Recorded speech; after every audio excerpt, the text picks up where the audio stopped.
नमस्कार, आप देख रहे हैं न्यूज़ 24। मैं हूं आप सभी के साथ विपनेश माथुर। तेजस 24 में आप सभी का बहुत बहुत स्वागत है और इसकी शुरुआत कर रहे हैं इस वक्त की सबसे बड़ी खबर के साथ। और प्रधानमंत्री नरेंद्र मोदी के दौरे से जुड़ी हुई है इस वक्त की बड़ी खबर। पीएम नरेंद्र मोदी 2 दिन के जापान दौरे पर टोक्यो पहुंच चुके हैं और ये दौरा उनका काफी अहम माना जा रहा है। प्रधानमंत्री नरेंद्र मोदी आज टोक्यो में क्वाड सम्मेलन में शिरकत करेंगे। क्वाड सम्मेलन में शिरकत करने के लिए पहुंचे, वहां उनका जोरदार स्वागत हुआ। इस दौरे के दौरान पीएम मोदी 40 घंटे टोक्यो में रहेंगे, जहां उनकी कुल 23 बैठकें होनी है और ये बैठकें अपने आप में काफी महत्वपूर्ण है। बता दें कि प्रधानमंत्री नरेंद्र मोदी 24 मई यानी कि कल अमेरिकी राष्ट्रपति जो बाइडेन से टोक्यो में द्विपक्षीय बात करेंगे, मुलाकात करेंगे। और जब प्रधानमंत्री नरेंद्र मोदी वहां पहुंचे तो देखिए क्या गर्मजोशी के साथ टोक्यो में उनका शानदार तरीके से स्वागत हुआ है।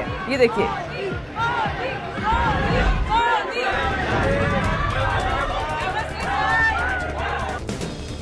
प्रधानमंत्री नरेंद्र मोदी क्वाड समिट में हिस्सा लेने के लिए जापान पहुंच गए हैं। पीएम मोदी आज और कल टोक्यो में क्वाड सम्मेलन में शिरकत करेंगे।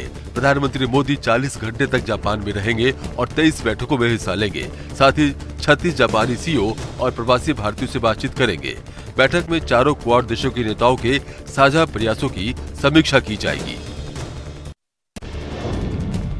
प्रधानमंत्री नरेंद्र मोदी टोक्यो में हो रहे क्वाड समिट में अमेरिकी राष्ट्रपति जो बाइडेन, जापान के पीएम फुमियो किशिदा और ऑस्ट्रेलिया के नवनिर्वाचित प्रधानमंत्री एंथनी अल्बनीज से मुलाकात करेंगे। 40 घंटे के टोक्यो प्रवास पर पीएम जापान के 35 बिजनेस लीडर्स और सीईओ से मुलाकात करेंगे। पीएम मोदी जापानी पीएम फुमियो किशिदा के बुलावे पर जापान पहुंचे हैं। इस साल मार्च महीने में Kishida Bharat Japan annual summit में हिस्सा लेने भारत आए थे।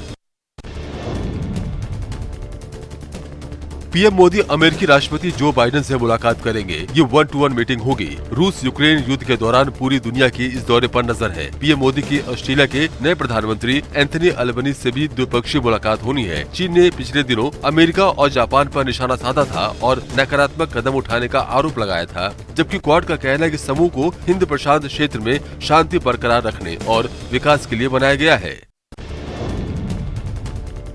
पीएम मोदी आज जापान में भारतीय समुदाय के लोगों से भी मुलाकात करेंगे। आज पीएम मोदी का इंडियन डायस्पोरा स्वागत करेंगे। आज पीएम मोदी से एनईसी कॉर्पोरेशन के चेयरमैन और यूएनआईक्यूएलओ के चेयरमैन के साथ अलग अलग मुलाकात होगी। इसके साथ ही पीएम मोदी सुजुकी मोटर्स के एडवाइजर और सॉफ्टबैंक ग्रुप के प्रेसिडेंट के साथ अलग अलग बैठक करेंगे।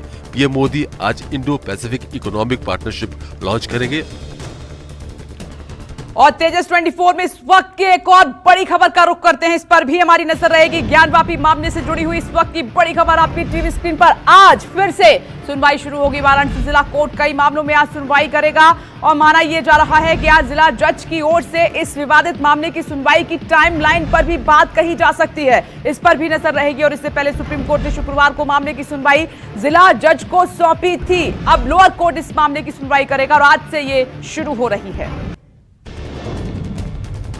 आज ज्ञानवापी मस्जिद को लेकर वाराणसी की जिला जज की अदालत में सुनवाई शुरू होगी। सुप्रीम कोर्ट ने शुक्रवार को मामले की सुनवाई जिला जज को सौंपी थी। इस आदेश की कॉपी शनिवार को जिला जज अजय कुमार विश्वेश की अदालत में पहुंच गई है। आज जज सुनवाई की तारीख बताएंगे। सुप्रीम कोर्ट ने भी इस मामले की सुनवाई जिला जज को 8 सप्ताह में पूरा करने को कहा है। जिला जज की ओर से इस विवादित मामले की सुनवाई की टाइमलाइन पर भी बात कही जा सकती है।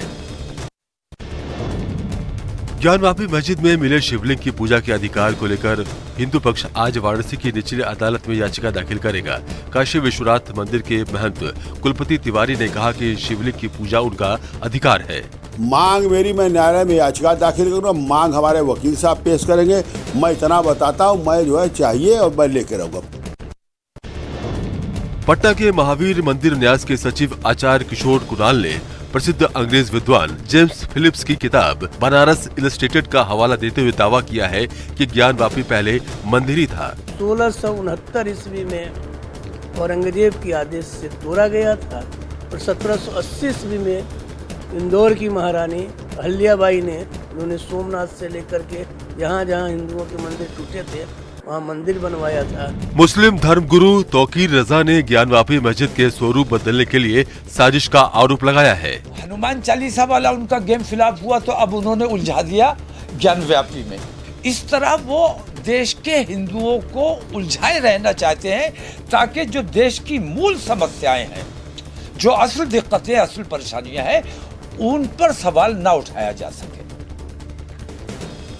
और इस वक्त की एक और बड़ी खबर का जल्दी से रुख कर लेते हैं। सपा के वरिष्ठ नेता आजम खान की मुश्किलें अब भी कम होने का नाम नहीं ले रही हैं। 27 महीने जेल में रहने के बाद आजम खान की आज फिर कोर्ट में पेशी है।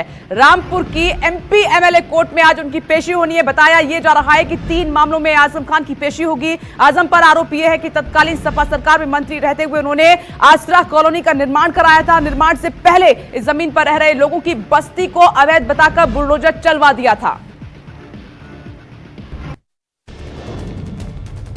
रामपुर की एमपी एमएलए कोर्ट में आज आजम खान की पेशी होगी। आजम की पेशी कुल 3 मामलों में होगी। 2 मामले 2019 लोकसभा चुनाव के दौरान के हैं, जबकि तीसरा मामला डूंगरपुर स्थित आसारा कॉलोनी मामले का है। आजम पर आरोप है कि तत्कालीन सपा सरकार में मंत्री रहते हुए उन्होंने आसरा कॉलोनी का निर्माण कराया था। निर्माण से पहले इस जमीन पर रह रहे लोगों की बस्ती को अवैध बताकर बुलडोजर चलवा दिया गया था। कांग्रेस नेता राहुल गांधी आज ब्रिटेन में इंडिया एट 75 को संबोधित करेंगे। कैम्ब्रिज यूनिवर्सिटी में हो रहे इस कार्यक्रम में संबोधन के बाद राहुल वहां मौजूद भारतीय छात्रों से भी संवाद करेंगे। इससे पहले राहुल ने कैम्ब्रिज यूनिवर्सिटी में आइडियाज ऑफ इंडिया सेमिनार में हिस्सा लिया था। इस कार्यक्रम में बोलते हुए राहुल ने कहा था कि लद्दाख और डोकलाम में यूक्रेन जैसे हालात कर दिए गए हैं, लेकिन सरकार इस पर एक्शन नहीं ले रही है। और अगली बड़ी खबर महाराष्ट्र से आ रही है। प्रधानमंत्री नरेंद्र मोदी महाराष्ट्र का दौरा करेंगे। लाउडस्पीकर विवाद की वजह से महाराष्ट्र की राजनीति गरमाई हुई है, आप जानते हैं। और खबर यह है कि 14 जून को प्रधानमंत्री नरेंद्र मोदी पुणे के दौरे पर जाएंगे और पीएम मोदी का यह दौरा 1 दिन का होगा। इस दौरान वो पुणे में श्री क्षेत्र देहू में संत तुकाराम महाराज के मंदिर का लोकार्पण करेंगे। तो ये लोकार्पण का मौका है। 14 जून को प्रधानमंत्री नरेंद्र मोदी महाराष्ट्र के पुणे पहुंचेंगे। प्रधानमंत्री नरेंद्र मोदी 14 जून को महाराष्ट्र के दौरे पर रहेंगे। बताया जा रहा है कि प्रधानमंत्री नरेंद्र मोदी का यह दौरा 1 दिन का होगा। 14 तारीख को पीएम मोदी पुणे में स्थित श्री क्षेत्र देहू में संत तुकाराम महाराज के मंदिर का लोकार्पण करेंगे। आपको बता दें कि इन दिनों महाराष्ट्र की सियासत लाउडस्पीकर और हनुमान चालीसा को लेकर गर्म है। राज ठाकरे लगातार इस मुद्दे पर उद्धव ठाकरे को निशाना बना रहे हैं। वहीं शिवसेना इसके पीछे बीजेपी का हाथ बता रही है।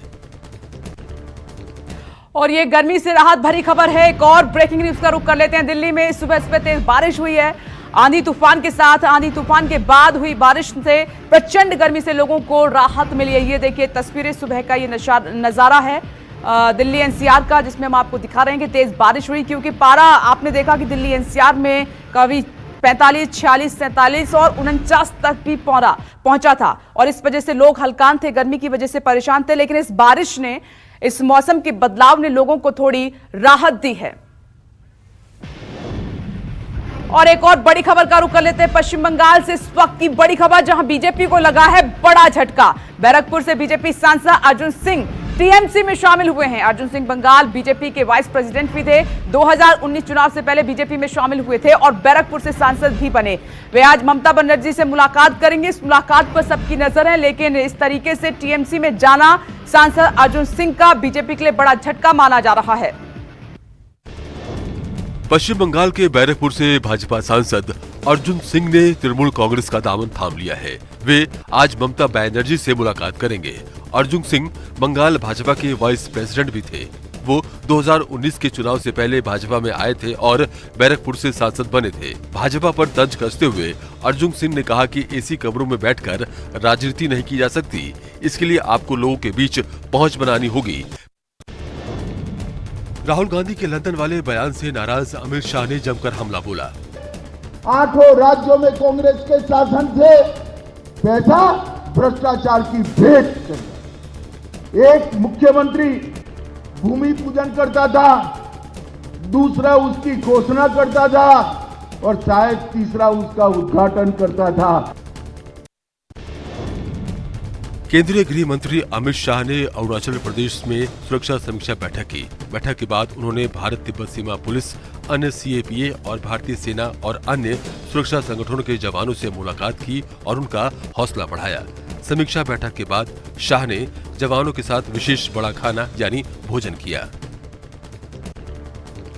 और आइए आगे बढ़ते हैं। एक और बड़ी खबर का रुख कर लेते हैं। सुप्रीम कोर्ट में आज से गर्मी की छुट्टियां शुरू हो रही हैं। ये देखिए, क्योंकि हर साल इसी वक्त गर्मी की छुट्टियां शुरू होती हैं। कोर्ट ने जरूरी मामलों की सुनवाई के लिए 12 बेंच गठित की हैं। 23 से 29 मई तक के लिए 2 बेंचों का गठन किया गया है। बता दें कि 10 जुलाई तक सुप्रीम कोर्ट में छुट्टियां रहेंगी। सुप्रीम कोर्ट में आज से गर्मी की छुट्टियां शुरू हो गई हैं, जो कि 10 जुलाई तक चलेंगी। सुप्रीम कोर्ट ने बेहद जरूरी मामलों की सुनवाई के लिए 12 बेंच गठित की हैं। 11 जुलाई से सुप्रीम कोर्ट में नियमित रूप से अदालतें लगेंगी। पहले हफ्ते 23 से 29 मई तक के लिए 2 बेंचों का गठन किया गया है और जस्टिस बेला एम त्रिवेदी और दूसरी बेंच में जस्टिस एस अब्दुल्ला नजीर और जस्टिस PM नरसिम्हा मामलों की सुनवाई करेंगे। फिल्म डायरेक्टर अशोक पंडित रविवार को बडगाम में कश्मीरी पंडितों के प्रदर्शन में शामिल हुए। पंडित ने राहुल भट्ट समेत दूसरे कश्मीरियों के लिए इंसाफ की मांग की। आज आपने हमको डिसीव किया है, आपने हम पे हमारी छाती पर, हमारी पीठ पर खंजर भोंका है, आपने हमारे विश्वास को तोड़ा है। सो ये जब तक विश्वास नहीं वापस बनेगा तब तक कश्मीरी पंडित वापस यहाँ पर नहीं आएंगे। पाकिस्तान की सीमा से सटे पुंज में 25,000 से ज्यादा श्रद्धालुओं ने नगर कीर्तन निकाला। गुरु तेग बहादुर के 400वें प्रकाश पर्व को लेकर कीर्तन किया गया है। सिख संगतां ਵੱਲੋਂ जगह जगह समागम किए जा रहे हैं। इसे लड़ी के तहत ही पुंछ की धरती के उत्ते श्री गुरु तेग बहादुर साहब जी के 400 साला प्रकाश पुरब ਨੂੰ समर्पित ਵੱਡਾ समागम ਅੱਜ हो रहा है। सूत्रों के हवाले से खबर है कि जम्मू कश्मीर सरकार आतंकियों के खिलाफ सख्त रुख अपनाने वाली है। जम्मू कश्मीर के उपराज्यपाल मनोज सिन्हा ने अधिकारियों को सख्त निर्देश दिए हैं। सिन्हा ने कहा कि सीमा पार से हो रही आतंकी गतिविधियों पर विशेष नजर रखी जाए। इसके अलावा नए नामों से कश्मीर घाटी में सक्रिय हो रहे आतंकवादी गुटों के खिलाफ भी कार्रवाई करने के आदेश दिए गए हैं। आपको बता दें कि अमरनाथ यात्रा के लिए सरकार पहले से ही हाई अलर्ट पर है। विश्व स्वास्थ्य संगठन 10 लाख महिला आशा कार्यकर्ताओं को ग्लोबल हेल्थ लीडर्स अवार्ड से सम्मानित करेगा। विश्व स्वास्थ्य संगठन के डायरेक्टर जनरल ने रविवार को 6 पुरस्कारों की घोषणा की, जिनमें वैश्विक स्वास्थ्य को आगे बढ़ाने, क्षेत्रीय स्वास्थ्य मुद्दों के नेतृत्व और अपने काम के प्रतिबद्धता का प्रदर्शन करने के लिए दिए गए हैं। ये सम्मान उन्हें ग्रामीण क्षेत्रों में स्वास्थ्य सुविधा पहुँचाने के लिए और उनकी महत्वपूर्ण भूमिका के लिए मिला।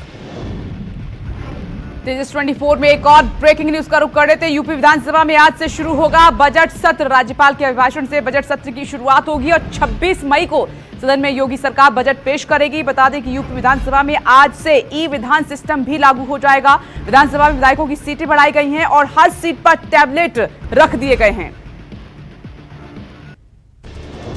आज से यूपी विधानसभा का बजट सत्र शुरू होगा। इस बार यूपी विधानसभा की तस्वीर बदली नजर आएगी, क्योंकि यूपी विधानसभा में ई विधान सिस्टम को लागू किया जा रहा है। विधानसभा में विधायकों की सीटें बढ़ाई गई हैं और हर सीट पर टैबलेट लगाया गया है। राज्यपाल के अभिभाषण से बजट सत्र की शुरुआत होगी। 26 मई को सदन में योगी 2 का पहला बजट पेश किया जाएगा। एमएलएस नेता राज ठाकरे ने रविवार की रैली में विरोधियों पर निशाना साधा है। उन्होंने उद्धव ठाकरे पर बाला साहेब ठाकरे की साख बर्बाद करने का आरोप लगाया। राज ठाकरे ने कहा कि राणा दंपति ने मातोश्री पर हनुमान चालीसा का पढ़ने का ऐलान किया। क्या मातोश्री मस्जिद है? ये सब ढोंगी है। उत्तर भारतीयों पर हुए हमले पर राज ठाकरे ने कहा कि गुजरात में उत्तर भारतीयों को मारे जाने पर कौन माफी मांगेगा। उन्होंने पीएम मोदी से समान नागरिक कानून बनाने की अपील की है। राज्यसभा के लिए शिवसेना के दूसरे उम्मीदवार को लेकर अटकलों का दौर जारी है। शिवसेना संजय राउत को पहले ही उम्मीदवार घोषित कर चुकी है। इस बीच छत्रपति शिवाजी महाराज के वंशज संभाजी राजे की शिवसेना नेताओं के साथ मुलाकात हुई। बताया जा रहा है कि शिवसेना के नेताओं ने आज मुख्यमंत्री के सरकारी निवास वर्षा में आकर पार्टी में शामिल होने का न्योता दिया है। अगर संभाजी राजे पार्टी में शामिल होते हैं तो शिवसेना उन्हें राज्यसभा भेज सकती है। संसदीय विशेषाधिकार समिति निर्दलीय सांसद नवनीत राणा का बयान दर्ज करेगी। नवनीत राणा ने जेल की सजा के दौरान दुर्व्यवहार का आरोप लगाया है। अमरावती की सांसद ने महाराष्ट्र सरकार और मुंबई पुलिस पर आरोप लगाए हैं। आरोपों की सुनवाई के लिए व्यक्तिगत सुनवाई की व्यवस्था की गई है। 9 मई को नवनीत राणा और उनके विधायक पति रवि राणा ने लोकसभा अध्यक्ष ओम बिरला से मुलाकात की थी। और आइए एक और बड़ी खबर का रुख कर लेते हैं महाराष्ट्र से। इस वक्त की एक और बड़ी खबर तेजस 24 में। महाराष्ट्र सरकार ने पेट्रोल डीजल पर टैक्स घटाया है। राज्य सरकार ने पेट्रोल पर 2 रुपए 8 पैसे और डीजल पर 1 रुपए 44 पैसे प्रति लीटर की कटौती की है। वहीं सीएम उद्धव ठाकरे ने केंद्र सरकार पर हमला बोलते हुए कहा कि तेल पर सरकार का टैक्स कम करने का दिखावा ठीक नहीं है।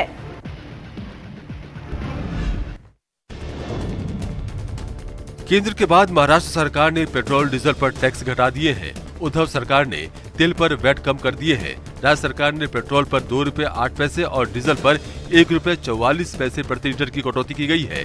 इस कटौती की वजह से राज्य सरकार की तिजोरी पर 2,500 करोड़ रुपए का भार पड़ेगा। सीएम उद्धव ठाकरे केंद्र पर हमला बोलते हुए कहा कि पहले बेतहाशा बढ़ाओ और फिर नाम मात्र कमी करने का दिखावा करो। और अगली बड़ी खबर दिल्ली से आ रही है। दिल्ली सरकार के खिलाफ आज बीजेपी का हल्ला बोल जारी रहेगा। तेजस 24 में अगली बड़ी खबर दिल्ली से। पानी की किल्लत को लेकर बीजेपी करेगी विरोध प्रदर्शन। दिल्ली सरकार का और बीजेपी का विरोध प्रदर्शन सुबह 10 बजे शुरू होगा। बता दें कि यमुना का जलस्तर घटने से गर्मी के बीच पानी की किल्लत है और पीने के पानी की समस्या बड़ी हो गई है और इसीलिए बीजेपी अब दिल्ली सरकार को घेरने की आज कोशिश करेगी।